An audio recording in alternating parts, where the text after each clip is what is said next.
அடுத்ததாக பார்க்கக்கூடிய ராசிக்காரர்கள் கும்பராசிக்காரர்கள். பெற்றோர் பெரியோருடனிருந்த மனத்தாங்கல்கள் தீர்வது, தடைகள் தவிடுபடியாக்கிறது. ராகு கேது ஜென்மத்தில் ராகுவும் 7ஆம் இடத்தில் கேதுவும் இருந்தாலும் எல்லாவற்றிலும் ஜெயிக்கக்கூடிய அமைப்பு ஏற்படும்.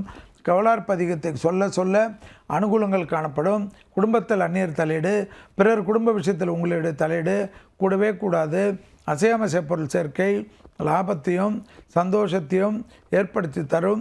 பிள்ளைகள் விஷயத்தில் பூதக்கண்ணாடி ஆராய்ச்சி கூடவே கூடாது. அபிராமி அந்தாதியில் இருக்கக்கூடிய 40வது பாடல், 59வது பாடல், 75வது பாடல், 90வது பாடல் தூக்கத்தில் இருந்தாலும் சொல்லக்கூடிய வல்லமை கும்பத்திற்கு வர வேண்டும்.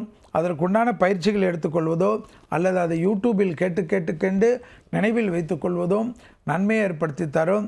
புதிய முயற்சிகள் அனுகூலத்தை தரும். வீடு நலம் வண்டி வாகன மாற்றங்கள் அனுகூலத்தை தரும். தேவையற்ற பழைய பிரச்சனைகளுக்கு இப்பொழுது பழித்து இருக்கலாம் என்ற எண்ணத்தில் இருந்தால் அது உங்களுக்கு பெரிய எதிர்மறையான விளைவுகளை ஏற்படுத்தக்கூடிய அமைப்பு என்பதை ஞாபகத்தில் வைத்துக்கொள்ளுங்கள்.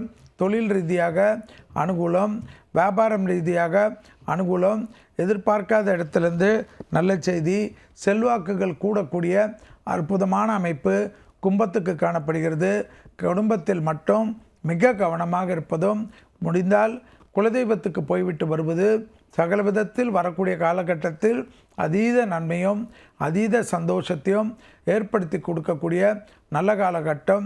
வயிற்று உபத்திரமும் கண்டிப்பாக பார்த்து கொள்வதும், சுகர் பிபி எல்லாம் திடீரென்று நம்மளுடைய கண்ட்ரோலில் இல்லாமல் இருப்பதும் மிக கவனமாக பார்த்து கொள்வதும், மருந்துகள் ஏதோ வேலை செய்யவில்லை என்றால் நம்பிக்கை ஏற்படுத்தக்கூடிய அளவுக்கு இந்த நாள்பட்ட நோய்கள் விஷயத்தில் கவனமாக இருப்பது கும்பத்திற்கு முக்கியம்.